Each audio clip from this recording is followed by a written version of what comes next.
Record is preposterous, Matt Green. Like I had it in the preview series where like it's something bonkers. Like when was the last home loss for Clemson at home?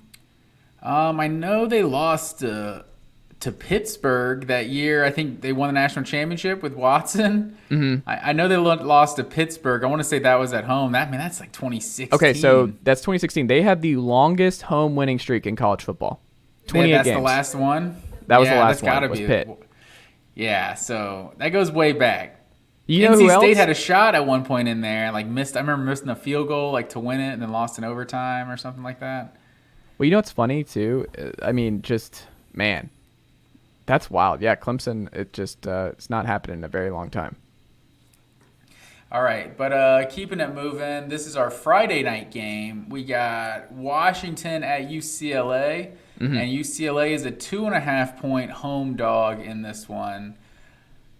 UCLA feels like the Ole Miss or Kentucky of the Pac. Maybe more Ole Miss because Kentucky did play it. Oh, I was going to say Mississippi State. They're more like the Ole Miss of the Pac-12 right now. They're 4-0, but I have no idea how good this team actually is. Like they've beaten up on a bunch of cupcakes. I feel like Washington feels like a team that's been more battle-tested. Like Michael Penix Jr. is looking like they beat the crap out of Michigan State. Yeah, he's looking like 2020 Michael Penix Jr. So I'm feeling Washington on this one, going on the road and getting the win.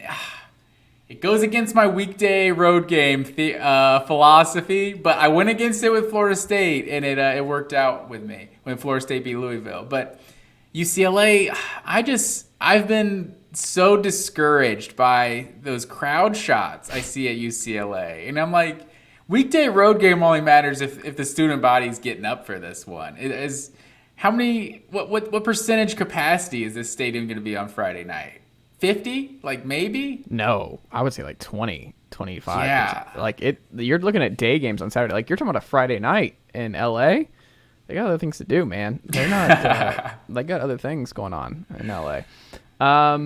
It's funny you're doing this because I'm doing what I thought you would do here. I'm taking UCLA to win and cover. I think this is prime upset potential for the Bruins. I mean, I'm all in on the Huskies this year, and I'll get to why in a second. But the road team has won only 4 of the last 11 games in this series, which I think matters here. But what gave me pause, Washington, first in scoring offense in 2022 in the Pac-12. Last year, they were 9th in the Pac-12. Just an unreal flip the script by Kalen DeBoer from Jimmy Lake in 1 year. This is going to be a high-scoring, no-defense game where I think the reason this is 2.5 is I think they're just like 51-48 is like the final here. And I think DTR, man, him versus Michael Penix Jr. is going to be a lot of fun, but I think this is just a sleepy one where Washington does not get up for UCLA on the road on a Friday night, and UCLA steals this to get to 5-0. Where it's a 5-0, but it's not a real 5-0. And I don't know. Give me the Bruins here to win and cover. Over under is 64.5 for this one. So I would smash the over on that. Make some money, folks. Go ahead and smash the over on that one. The next one we're going Oklahoma at TCU, and the Horned Frogs are a 6-point home dog in this one. I want to take you in the time machine, take you back to 2020. Mm-hmm. The last time that Oklahoma lost to Kansas State at home, just an almost an unexplainable loss.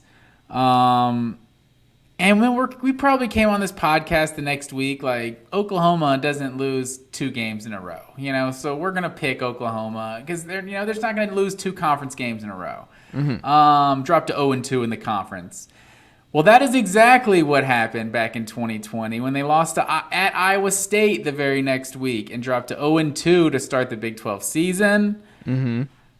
I'm getting 2020 vibes from Oklahoma right now, and I think the Horned Frogs are going to pull the upset at home, and I just think Oklahoma's going to come out and lay another egg. And this is going to be a little adversity for the first-year coach Brent Venables. A lot of roster turnover, a lot of culture. You got.